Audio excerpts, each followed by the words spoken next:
We've heard it all before. Don't judge a book by its cover.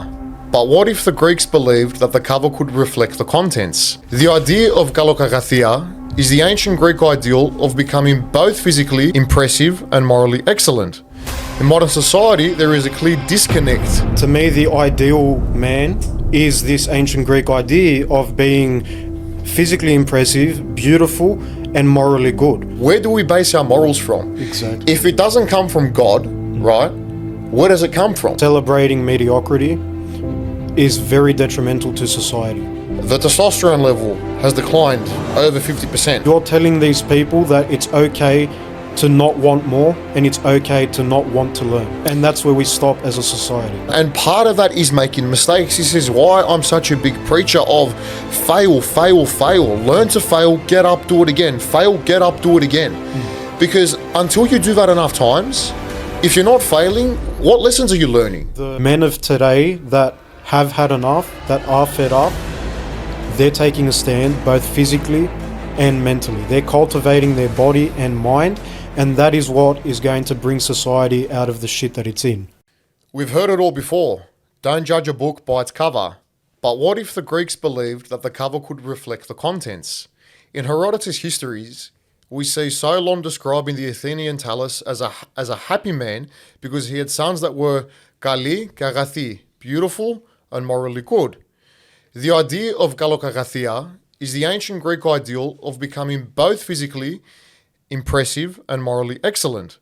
In modern society, there is a clear disconnect present. On one hand is a stereotypical guy that is shredded but lacks substance and character, and on the other extreme, people that preach virtue that can't walk up a flight of stairs. So Nick, do you want to take us into this and what it actually means?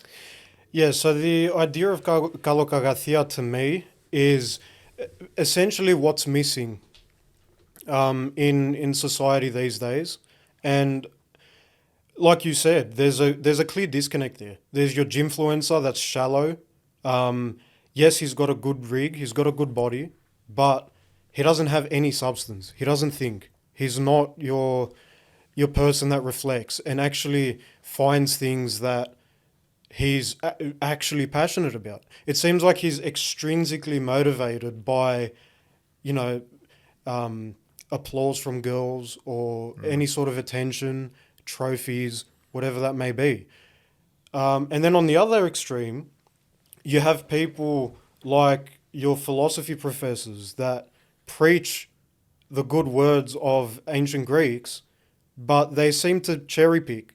They pick and choose what they actually practice, or they don't practice at all.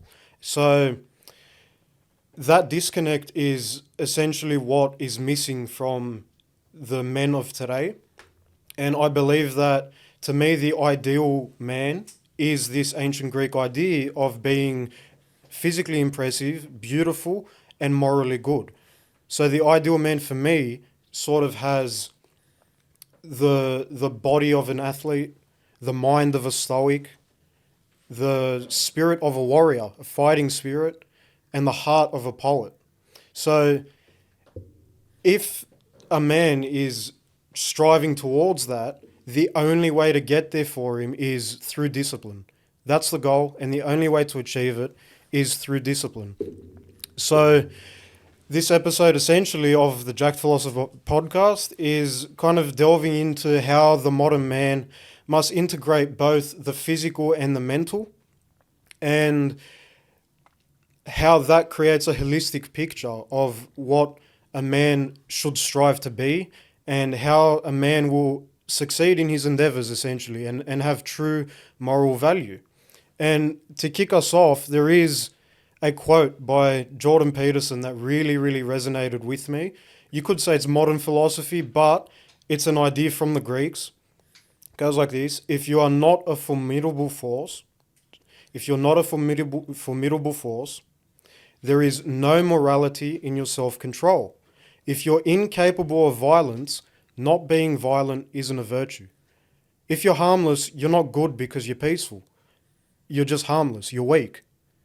The ones that are good are those that are capable of violence, the ones that are capable of taking a stand, standing up for their beliefs, and using force when necessary, but not taking it to the extreme. And that's what we see in martial arts training. The most disciplined men are the ones that know they're capable of causing some damage, but they learn how to control it. And that's where moral virtue is, learning control. It's a very good point you brought up there, Nick. And I think there is a lot of confusion between what you just said actually means, because that Jordan Peterson quote, I think, is very widely misunderstood, because essentially it's saying the man should have the power or the ability to be aggressive as a virtue, but in the form of controlled aggression. Now, you can see how modern society can skew this so much and turn that very quickly into what we know as modern day toxic masculinity, which has been, one of the biggest things that have been brought to light by people like, the Tate brothers, and then how the whole idea of toxic masculinity has been misconstrued into what the ideal characteristics of a man are, which one of those is essentially to actually have the ability to be aggressive. Yep. It's ingrained within us. I think it is a necessary characteristic and quality to have as being the leader, as being the protector of the family. And leading it back to one of the first points that you just made, where you've got that shredded influencer on TikTok, you've got all these people that portray to have these certain characteristics as these stoic men, but in reality, a lot of these people are princesses, right? Let's be for real.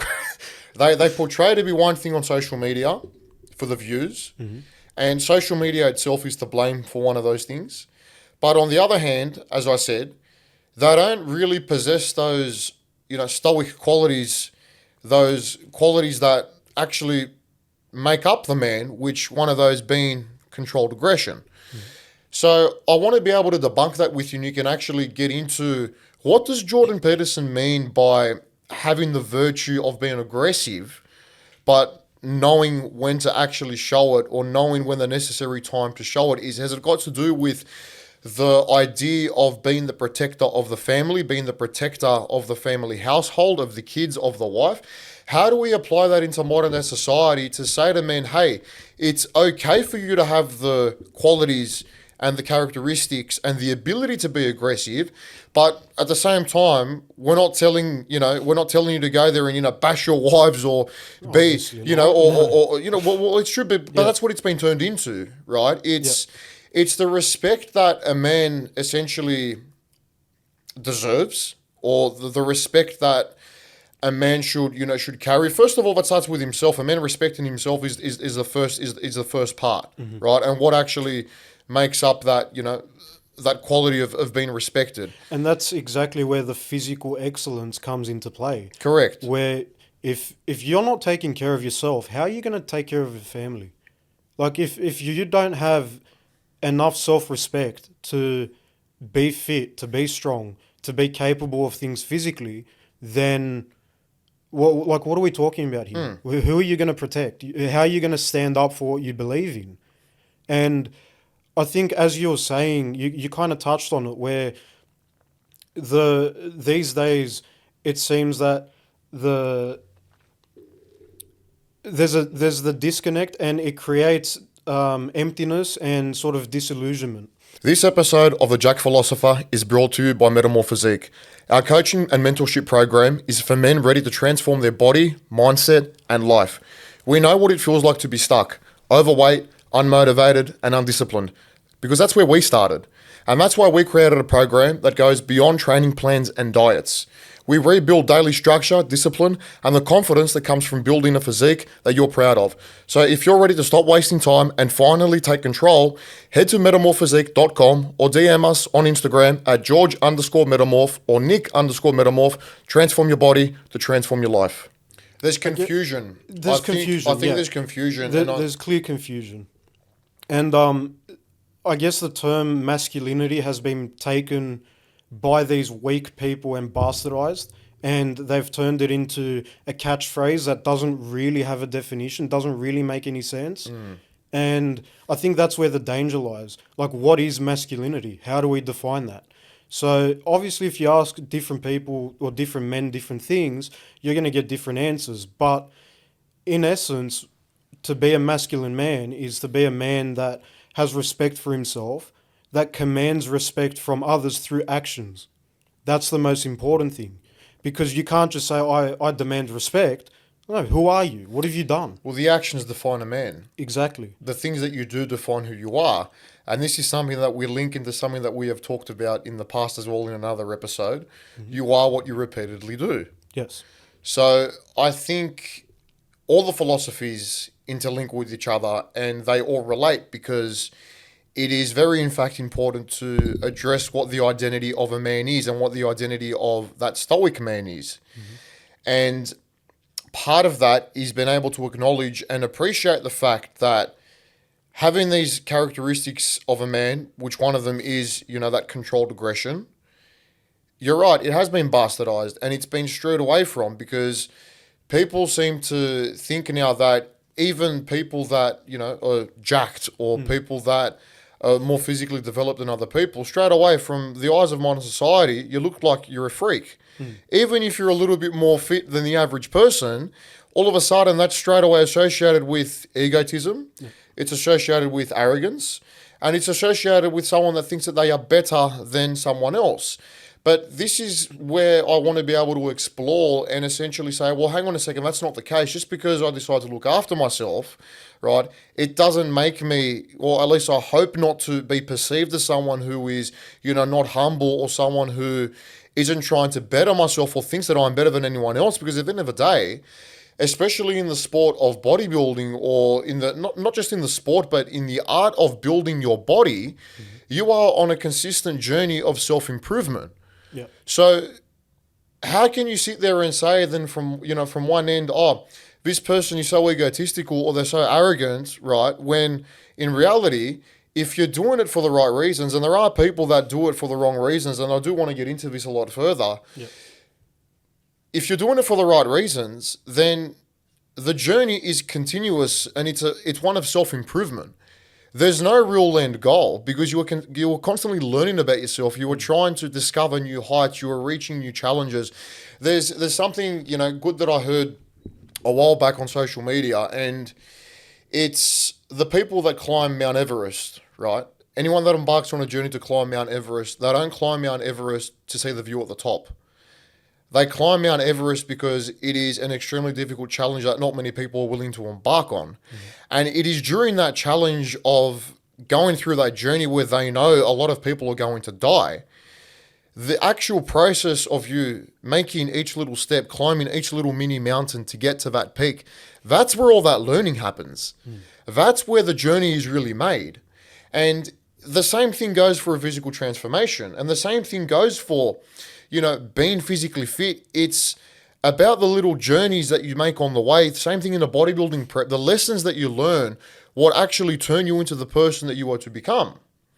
So I want us to explore why that disconnect has occurred in modern society, why you've got on one end the jack shredded bloke that's got 2 brain cells in his head, and then the difference between that person and then, the other extreme where you have someone that preaches philosophy, that preaches all these good qualities, yet they are 140 kilos overweight. You've got a whole generation now coming through of these fitfluencers that are severely overweight and are trying to preach body positivity and all that rubbish. And look, again, as a human being, I understand what you are trying to do. I can, see what the goal of what you are trying to do is. I'm not going to judge you for who you are, but what you are trying to preach on social media as someone who is extremely overweight and then saying that is okay and that is something that you should use to empower yourself, I'm sorry, but that's not right. It's extremely dangerous. It is. Extremely, extremely dangerous. Why? Why do you think that is? What we brought up in the first episode of the Jacked Philosopher, the whole idea of celebrating mediocrity is very detrimental to society because all of a sudden we have a new wave of youth coming through that think it's okay to not strive for more. It's okay to stay exactly where you are and not grow, not learn. And I believe the moment we stop learning is the moment that society crumbles on itself. And I think that by celebrating mediocrity, what you are preaching is it's okay to not want to learn. And that's where it's very, very dangerous. And not just learn external things, it's learning about yourself, learning about who you are, what you're passionate about, and where you want to be, actually striving for things. And you made a really good point before. And I wanted to bring up the idea that most people, there's a misconception for most people where they think that we train just to look good. And I guess from an external perspective, it seems to be the case that, we go on stage as bodybuilders. It's a vanity thing, it's an ego thing. But because they haven't experienced that journey, that transformation, they don't know how deeply rooted the learning is, and how much you actually learn about yourself, and how much your mind changes. So I wanted to get that out there. There is a misconception. We don't train just to flex our muscles. That's the receipt. That's the byproduct of the training. We train to put ourselves through a journey to become better people. And from where we were to where we are now, I was 100 kilos obese, no direction. I didn't know what I wanted to do. I didn't know where I wanted to be, and I was lost. And training and putting myself through a challenge and turning up every single day, that's what got me to embark on the journey of I want to be more. I want to achieve more, and I want to do more. And that got me thinking more about my intrinsic value as a person and how I value myself. So people have moments of epiphany in different stages of their lives. I believe that a very important stage of your life is when you decide to take a leap and decide to make physical health a priority, because that's where you learn more about yourself than any other time. And obviously, us being young, we still have a lot of life left to live, and our opinions may change, and that's okay. But I believe that these influences coming through with body positivity and promoting destructive habits, that needs to stop, and it needs to stop now, and it should be called out, because it's extremely dangerous, extremely detrimental for a young person that is very easily influenced to see that. It's extremely, extremely destructive. And you're telling these people that it's okay to not want more, and it's okay to not want to learn. And that's where we stop as a society. Yeah, look, I think you made some very good points there, by the way, bro. Especially, the journey of actually learning, and that the receipt of you going through a contest prep, building the muscle. What we see on stage is exactly as you said. It is the byproduct of the work that goes into developing a physique. I don't think there's many people out there, aside from the ones that do it purely for the aesthetics and the fame and the social media. And those types of people don't last long anyway. If you notice, it's those kinds of influencers that end up severely depressed. They end up either losing or spending all their money. They end up committing suicide. It's those types of people who do it for the wrong reasons. That end up just literally having the body, and that's it. And that's where there is such a fine line in bodybuilding. And this isn't necessarily just competitive bodybuilding, but portraying your body on social media, open to criticism, open to interpretation of what people think of you, even in public and whatnot. There is such a fine line there to tread, where you have to really be comfortable with who you are as a person and which identity you actually associate yourself with.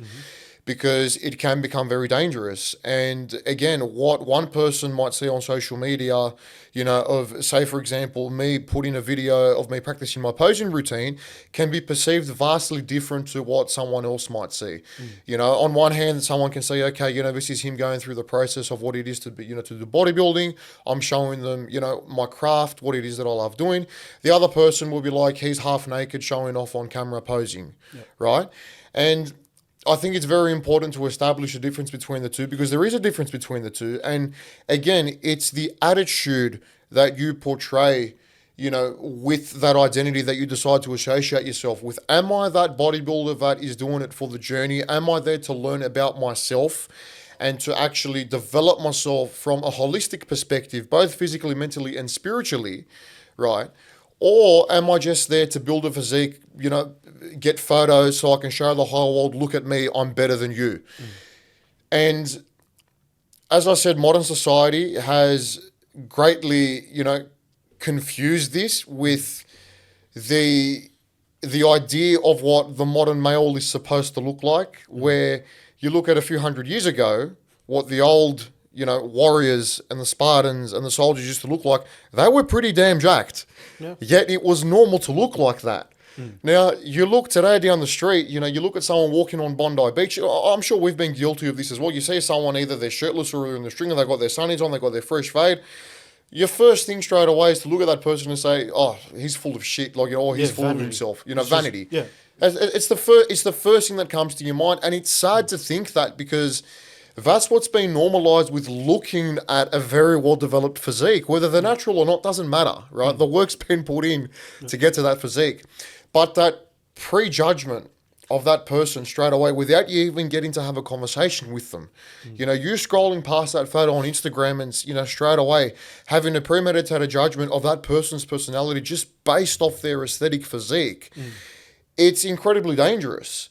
And I believe it stems from envy. It's like everyone, look, let's be honest, everyone wants to be jacked. Not everyone wants to put the work in. that's right. Ronnie Coleman said, everybody want to be a bodybuilder. And no one want to lift no heavy ass weight. Exactly. But people just see the end result, Yep. and they don't understand that undertaking that journey, the lessons you learn along that journey is the more important thing than the final look. And I found that for me especially, when I got to about 3 or 4 weeks out, I was, I didn't want to do it again. I said to myself, I'm never doing this again, right? I hated it. And then I stepped on stage, and then I'm like, everything that I've learned in the last 6 months has led up to this moment. And as soon as I got off that stage, I said, I can't wait to do this again. Because I realized how much my mind had transformed, how much I had learned. And you made a very good point earlier, where the people that do it for the wrong reasons, they don't last long. And that is true. And if you look at the top bodybuilders of today, and we use bodybuilding because that's the sport that we're involved in, but this goes for any sort of physical excellence. So it could be long distance marathon running, could be whatever, mountain climbing. But in the context of bodybuilding, all the top performing athletes, they have a few things in common. They think clearer and deeper than everyone else around them, and they have a higher power that they answer to. And it's becoming more and more prevalent because more and more people are speaking about it. And that's why I guess we want to use this platform to sort of bring out our own opinions on, acknowledgement of a higher power. For us, it's God. Well, And there's a reason why we have an icon of, of Mary and Jesus here. It's because I think being able to acknowledge that there is a higher power, there is a formidable force out there that does essentially, control all things, it humbles us, because at the end of the day, we know that no matter what we do in life, everything happens for a reason. And that we have to answer to someone at the end of the day. And I don't care if you're an atheist. I don't care if you're, whatever it is that, you may or may not believe in. But if you refuse to acknowledge that there is a higher power out there, and that you are fully in control of your life and everything that happens is completely up to you, I think there is a bit of an arrogance that comes with that. Definitely there's an arrogance, yeah. Because it doesn't teach you to essentially, to show respect. No, it doesn't. It's a thing of respect, and it very well interlinks with, what we said, Kalokagathia, right? Which in English is Being beautiful and morally good. so what does morally good mean? Where do we base our morals from? Exactly. If it doesn't come from God, right? Where does it come from? Well, your atheist would argue that it comes from just environment, just conditioning. We innately know it's within us. We innately know what's right and wrong. Well, let me give you an example. When you're a kid, you go do something wrong, Yep. right? You go steal lollies from a lolly shop. You go and steal food out of someone's lunchbox at school, right? No one's caught you, but you know deep down you feel a sense of guilt. You know that you've just done something that you shouldn't have done. What's causing you to feel like that? You could say it's your subconscious, right? But every time you perform an immoral action and you don't get caught, you feel deep within inside that you have done something wrong. What is causing that? What is causing your subconscious to actually feel that, sense of guilt, your sudden rise in blood pressure, your heart rate goes up? No one's caught you. You've just gotten away with whatever it is that you've done, right? No one's there to police it because you haven't been caught. So there has to be something there that's, intrinsically telling you, right, okay, you have just committed something that's immoral and wrong. And my understanding of that is that can't come from anywhere, right, than from above, from God. And I think that is something that helps keep us accountable for our actions. Because without those moral values, without those, divine interventions, call them that. And I brought this up in our last episode where I had my epiphany when, I was off my head, on multiple amount of drugs in the middle of the night. And I looked up and I heard a voice speak to me and say to me, it's okay. Yes, you could argue from an atheist perspective that was, my own subconscious, that was whatnot. But no, I hadn't been caught. No one knew how many drugs I was on except for me, right? Yet somehow, I came to a self-realization that what I am doing is completely ethically and morally wrong, and it is going to distract me. Now, if I was in full control of my own body, or if I was someone who, got to make whatever decision I wanted to in my life, then realistically speaking, I shouldn't have felt any guilt because these drugs are made available for us to use whenever we want, right? There's nothing to stop me from doing it. Like, who's anyone to tell me what to do? But there was a moment there of divine intervention, which I think, is in every day in life, every action that we take. It stems from a decision that is morally ingrained in us that comes from somewhere. Now, you could say that comes from rules or regulations or laws or legislation, whatever. Yeah, but you trace it back far enough. You trace it back far enough. Where does it come Who wrote from? the Ten Commandments? Well, what are all the modern laws based off? The law of Moses, right? Thou shalt not kill. Thou shalt not steal. So I think when you put that into modern context and you talk about, somehow relating this because we've spun off a bit off topic, but into, the morally and ethically good, right? How that ties in with the gym. Yeah. It's got to do with the attitude that is approached, the attitude that is developed from, embarking on that sort of journey, from saying I want to build my body physically because yes, I want to look good, but at the same time, I'm not doing it out of pure aesthetics or out of pure ego. I'm doing it for the sole purpose of trying to improve myself as a person and take myself on that journey. And without having that moral subconscious or that acknowledgement of a higher power, I think it's going to be very hard to maintain that, right? That path without having that sense of humility that is attached to that higher power. Does that make sense? It does. It definitely does. And just to add to that, I believe that there's an element of humility that is needed for you to embark on that journey, because you start to think, hang on, I need to improve this about myself. Well, why do you need to improve it about yourself? Because you think there is improvement to be made. And that takes a lot of humility. You just being self-aware enough to know that you need to be physically active and exercise and actually take care of your body, because you only get one. You only get one body, and you get the free will to choose what to do with it. It takes a level of humility to say something needs to change, and I'm going to change that. And I think that's what's important there, and that's where the misconception is, because people that haven't embarked on this journey, they just see, the shredded, jacked guy. They don't see that he made a decision, whether subconscious or not, whether he made that decision to embark on that journey because he was humble enough to realize that he wasn't perfect and he needed to improve.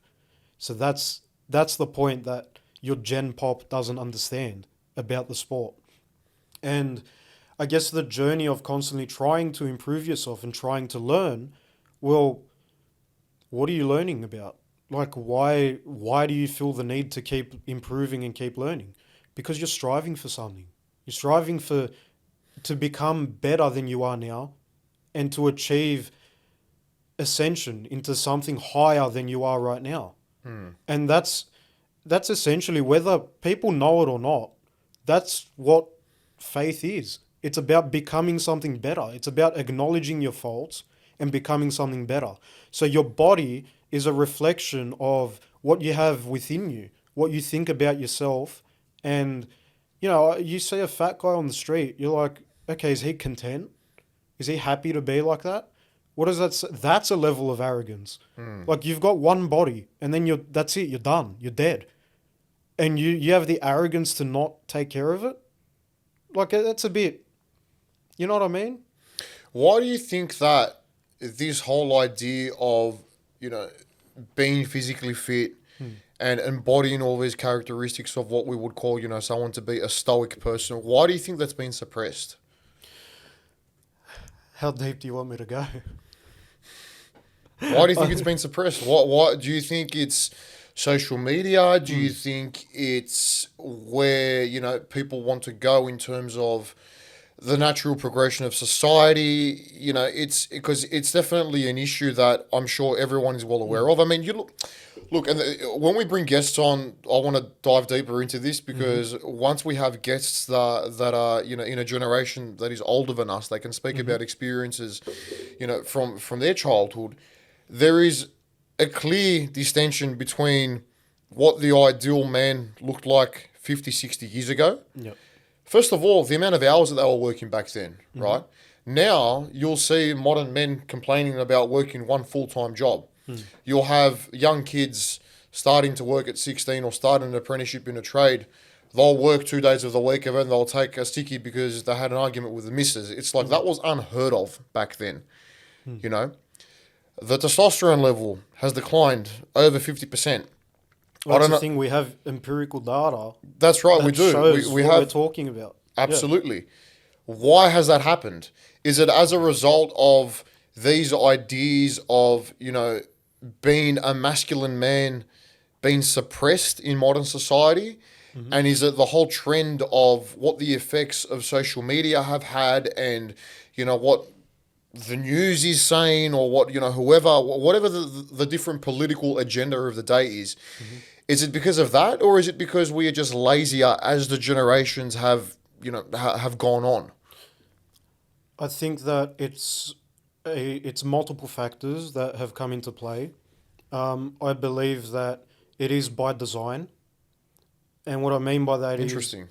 there are powers that be that are trying to suppress masculinity, that are trying to paint a man that's an overachiever as something not to strive for. A man that wants more is not a good thing these days. And he's shunned by his own peers. Why do you think that is? Because I think deep down, everyone knows that they want more. But no one actually wants to put in the work to get more. And that's the bit that's been conditioned, putting in the work to get more. That's the bit that's been suppressed. Because whether or not you believe our food has been tampered with, which I don't believe that we are eating the way we should, and that is a factor in dropping testosterone. We are not out in nature anywhere near as much as we should be. We are not seeing the sun anywhere near as much as we should be. We are confined in a cubicle, and by the time the sun goes down, we're still in the office. What is that? Well, that's lowering your testosterone as well. And by making it so difficult to break out of that, because you need a job. How are you going to feed your kids if you don't have a job? You need that. In order to break out of that, an 8-hour day isn't going to cut it. You need to put in a 16-hour day in order to do something more than what you do now. So I think there's a combination of factors. The way society is structured now, it's keeping people within their class, within their lane. And by doing that, all those factors that contribute to you staying within your lane, that's what's lowering test, that's what's destroying ambition, and that's what is essentially promoting mediocrity. And that's where the danger lies. Because could you imagine a society where people read Marcus Aurelius or Seneca and reflected daily and trained and strived for more? What would the world look like? It'd be completely different to now. That shit that happened a few years ago with lockdown, that wouldn't have happened because there would be men that would have stood up and said, no, you're not doing this. We're not going to let this shit fly. And that's what's missing because over years and years and years of slow conditioning, like it's okay to be mediocre. It's okay to not want more. It's okay to eat like shit. It's okay. You don't need to train. What are you training for? Over generations of that, that's where you get weak men that can get walked all over. And that's what we have today, and that's what needs to change. And I believe it is changing very slowly, but very surely. And I think it's funny that this is coming from us because we used to be those exact men that Exactly. we are talking about. So it's extremely relevant because if we can do it, two people who, again, we don't have freak genetics. Neither of our parents were involved in any elite sports of any kind. We didn't have that pathway set out for us to lead into, any sort of, whether it's entrepreneurialism or bodybuilding or athletics. There are some people that are literally dealt those cards from a young age and it's like, okay, awesome. The path to succession is already made for them. But we didn't have that. And I'm glad we didn't have that because we were forced to learn for ourselves and we were forced to open up our own eyes to what the current mistakes or the current issues that are in the world that essentially need to be corrected, and that only starts by you correcting yourself. So, as we mentioned in the previous episode, it's so important that you come to that self-awareness and that you realize, okay, I'm living in the world of comfort here, but what am I getting out of that? What am I actually achieving? Don't you feel that there is something missing by you just, going to work, doing your 9 to 5, going home, going to the pub on the weekend, having a drink, doing it all again, and then complaining that you have to retire at 85 years old because, and you're on tubes for the rest of your life. And you're on tubes. If you make it to 85 years old, it's like, is that what, is that what the highlight of life has come to? Yeah. Is that what people are striving to do? Like, why is that all of a sudden the ideal dream? Where is the fulfillment in that? It's not the dream. It's the reality. It's the standard. It's the standard. And people don't want to be part of that standard. But they don't realize what it takes to break out of it. And by the time they, when do people get their shit together?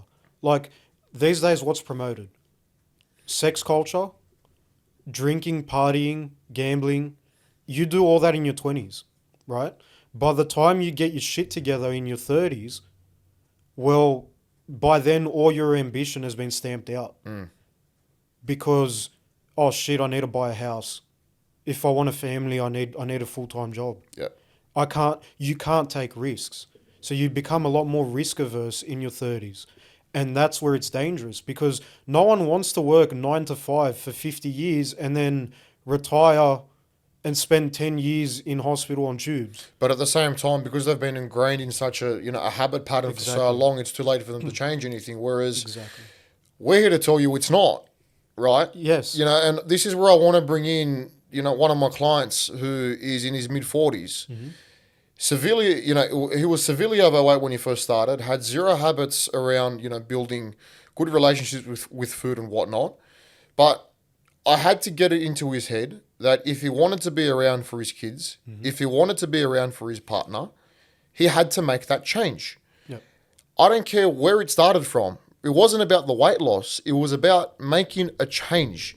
And if someone, if you really hit someone's pain point hard enough and you actually put them in that identity frame of, look, these are going to be the actual repercussions if you don't do this, regardless of the investment or not. At the end of the day, we don't coach for the money. Like, yes, it's our business, but it's essentially helping people go through what we went through ourselves because we have the experience to be able to coach people through that now. We used to be, 100 plus kilos, me 150 kilos, obese, overweight, none of these habits, good habits in place, to now being able to actually use a platform to help other people to be able to achieve that same thing. Most of coaching, what people, don't seem to understand, a lot of it's psychological. Anyone can write a diet plan or a meal plan, but what happens when old mate goes off the rails for the weekend, right? He's lost all hope. He's had a fight with the missus. He's lost his job. What do you think the first thing that's going to come to his mind is, what am I going to give up on first on my fitness goals? Now it's not a priority anymore. Well, no, I'm sorry. What are the foundations, okay, that have actually allowed you to build that consistency up until this point? What has been your anchor? It has been your application, your dedication to your fitness goals. It has been you turning up to the gym however many times, 3-4 times a week. It is you doing your 10,000 steps. And that is exactly what has kept me and you together and being able to consistently apply ourselves to improve in areas of life. It's using fitness and using the gym and using these practices and these habits as our anchor to then lead into our other areas of life. And, something that I think you wanted to ask me before, but we didn't get to do it in the last episode was, how am I able to do this? What was it that you wanted to ask me? So we wanted to kind of get into, what your day-to-day, I guess, looks like now, because it is quite insane, right? So you're in prep, you're 4 weeks out. You are trying to promote your business, trying to build your business and scale it up. You've got a bunch of clients that you're staying on top of. You have your full-time job. And I see you never miss a beat, day in, day out. What drives you? Like, what gets you up in the morning when you feel like shit, when it's cold outside? What gets you going? That's what I want to really look into.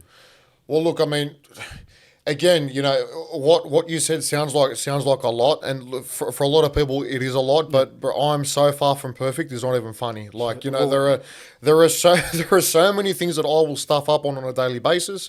There are so many mental battles I will go through on a daily basis that that I still don't speak about. But at the end of the day, the single thing that drives me to be able to essentially fit in the things that I'd like to fit into is the passion that I have for what we do. It's knowing first and foremost that I have a brother like yourself, that I know that you can rely on me and you've got my back and I've got your back. So I know that if I'm feeling shit, and this is something that we actually experienced, so for those of you who don't know, Nick made an agreement with me, not an agreement, but we sort of, we came together and, he said to me that he would train with me to see out the rest of this prep. Oh, yeah. Just because he knew that, I'm essentially going through it. Like, obviously it's getting to that point now where it's hard physically and mentally on me. And you said to me, I want to go through it with you. And it's what we did last time as well. And same for your prep. I was with you every step of the way. It's having that support network. It's essentially being passionate about what it is that you do, having that support network, and getting up every day with the goal of not just wanting to better yourself, but to help other people as well.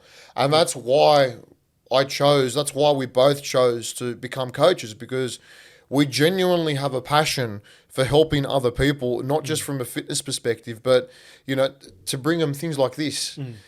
And I found for me, it's very important to understand that what you touched on before, the gym being your anchor, that's what keeps you going. It's like the whole world could be collapsing around you and, you're under financial stress, you're stressed at work, you're stressed in your relationship, but you've got something to always go back to. And that's what builds the mental fortitude. Those habits that you've got in place, when shit hits the fan, that's your anchor. It's like, all right, this is difficult, but I willingly put myself through something that's much more difficult, something that I don't want to do, and the act of doing things that you don't want to do is what develops you as a person. And for me personally, I believe that, I don't take on clients to keep them on forever. I take on clients to teach them and to show them what they can learn and how to apply that forever.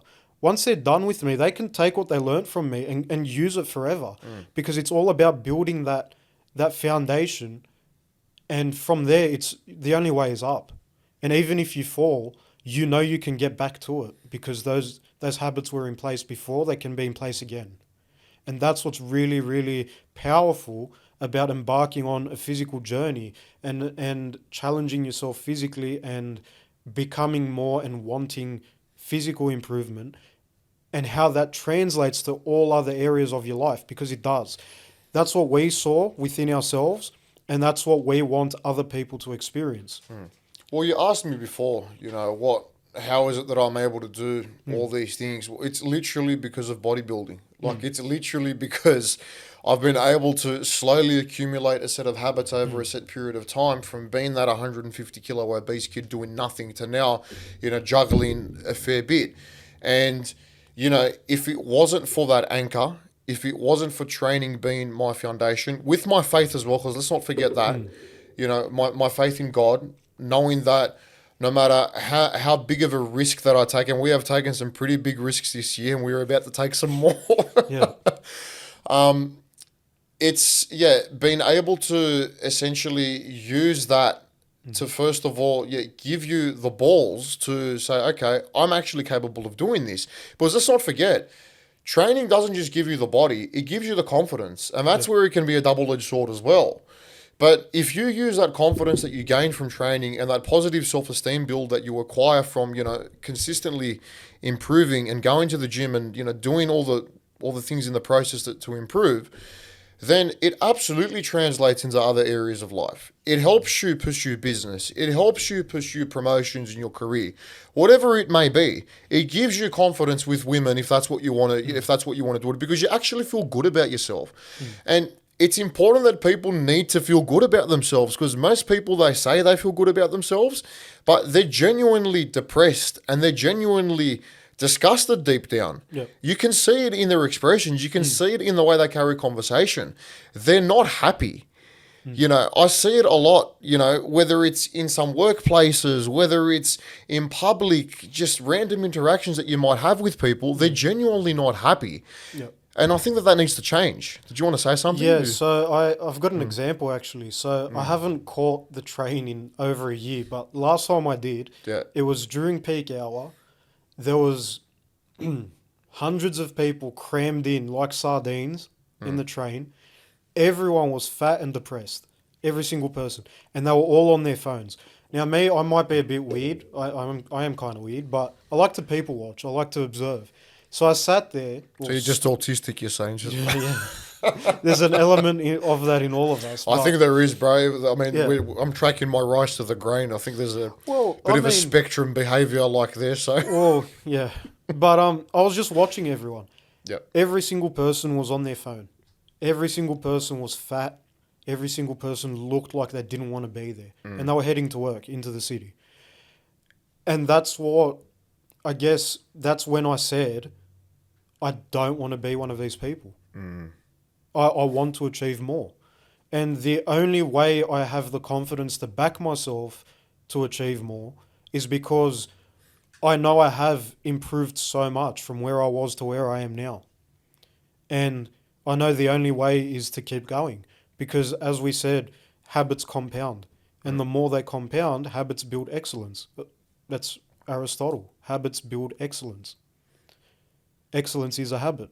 So it's it's one of those things where people being content in their own bubble, I don't believe they are truly content. I actually think they are depressed, and that's what's driving people away from their families. That's what's driving people away from God, because they've been taught rather to not take accountability. They've been taught to be mediocre and to not strive for more. And I think that's the biggest lesson that I learned in my journey, and will continue to learn in my journey of physical excellence, that the way the mind gets cultivated. I mean, there's practical examples like tracking your food, tracking your workouts. That builds intent. So what does that translate to in real life? I say something, I'm going to do it. I don't care what I'm feeling because this is the data. It's building intent, right? I think that's what it comes down to too. You just brought up a really good point there. You said saying something and then actually doing it. How many times can you remember from our own personal experiences and other conversations that we've had, whether it be with friends or with family or with colleagues, people always have these ideas. Yep. You know, I'm going to do something. I'm going to start the new business. I'm going to get that physique. I'm going to make a certain amount of money, whatever. Okay, that's all well and good. But until you put action to one of those things, they're just dreams. And that was actually even with us with this podcast. Remember, we had brought this up a while ago. Yep. And, you know, we were talking about it. We said, oh, you know, we should put our ideas, you know, to some sort of platform. We should be able to talk about this, you know, help other people. And it was just conversation for a while. And then I remember I had that conversation with you and I said, Nick, let's just fucking make it happen, bro. Like, let's do it. I think that's. I was thinking about this actually in the last week, and I realized I think that's our strength. Our greatest strength is each other, because I'm self-aware enough to know what my faults are, and I know that I tend to think and overthinking means not taking action. And you at times, and you can correct me if you feel I'm wrong, but you at times can be impulsive. Oh, yeah. But together, we meet in the middle, and we can make rational decisions and take action on them. That's what's really powerful and what I'm very grateful for in our relationship. So, how highly would you value then the importance of relationships, whether they'd be, you know, just platonic relationships or just having a significant other in your life, right? What is the importance of that in actually building a successful life? However you may determine, you know, a successful life, how important is having a partner in that? I mean, you are who you surround yourself with, right? So if you surround yourself with like-minded people, people that actually give a shit about you and genuinely give a shit about you and want more for you and for themselves, I think that is the most powerful thing. That's when you become unstoppable. And I mean, you and I personally, we're both works in progress. We haven't achieved. There's so much more to achieve. Rather, we've achieved a lot, but there's so much more to go. And it's scary because it's like, well, we don't know what we're doing. I mean, we've got skills and we're developing skills, but we're willing to learn, and that's the most powerful thing. But what you just said there, Nick, as well, we don't know what we're doing, but we're willing to develop ourselves and to learn. I think that is such an important thing to address. It's like when you're starting something, you're not going to know what you're doing straight away, and that's absolutely okay. Don't stray away from that. Lean into the fear, right? Adopt the darkness, because that's where you will learn. It's, you know, it's such a pivotal part, such an important part of any sort of journey that you actually, you know, learn to take the risk, learn to be uncomfortable and to persevere through that uncomfort, because otherwise you're not going to learn. Exactly. You know, and part of that is making mistakes. This is why I'm such a big preacher of fail, fail, fail. Learn to fail, get up, do it again. Fail, get up, do it again. Because until you do that enough times, if you're not failing, what lessons are you learning? You're not. You know, you listen to any successful entrepreneur, any successful sports star. You know, there's a reason why you had people like Michael Jordan still training, you know, 8-10 hours a week, even after he was already a professional. You look at all the elite athletes, the swimmers, the runners, they're already gold medalists, yet they're still spending more hours in the pool than everyone else. Why? Because there is always something more to learn. The minute you decide that you need to stop learning is the minute you stop progressing. Just like the minute you decide to become content, okay, is the minute you stop going forward. It's important to be satisfied, but not to be content. Be appreciative of how far you've come, but never say to yourself, okay, I'm done. I feel like I've done enough learning, because that's when your progression stops. And I think that's what the most important thing to take away from this episode is today, because that is how we link them together into what embodies, the mind of a stoic, right? Along with having that moral and ethical value attached to it. It's not just about the body. It's about the attitude. It's about the vision. It's about the goal of striving for continual progress, continual success, and continual learning. I wanted to finish off, with saying that this is something that I posted recently on my social media. And social media does play a big role into this as well. And the biggest lesson, every single prep that I go through, I learn a lesson. I mean, this is only my second prep, but the lesson that I've taken from this prep is, and this was something that was reinforced to me by my coach as well. Shout out to Flex coach George Wilson from Flex Success. Comparison is the ultimate thief of joy. Now, that may seem extremely paradoxical in the sport of bodybuilding because it's all about comparison, right? At the end of the day, you're literally being compared to muscularity, symmetry, physique, whatever. But the minute you start to let that comparison get hold of you and you start comparing yourself to other people, whether it's in the sport of bodybuilding, in life, in relationships, financials, the way they've been brought up, whatever, right? That is when you are robbing yourself of the achievements and the joy that you have achieved so far. And that is a very dangerous thing. And that is what people need to understand that they need to avoid. So be satisfied with how far you've come, but never be content. Always be eager to learn. Yep, and I guess that's the mindset that gets built through striving for physical excellence. That's what Kalokagathia is. Yep. To be willing to learn, to be willing to develop as a person, and to become physically strong, physically capable, to stand up for what you believe in, and to believe in what is right. Because the strongest men in the world, and I found this through conversations, you can't have a conversation with your average bloke. I've had my deepest conversations with people that put themselves through sports like bodybuilding, powerlifting, strength sports, all sorts of things. And I believe that there is hope these days, even though society is so far gone and we are in the shit, there is hope because the men of today that have had enough, that are fed up, they're taking a stand both physically and mentally. They're cultivating their body and mind, and that is what is going to bring society out of the shit that it's in. And I think that's a good way to wrap it up. Yeah. Thanks for listening, guys.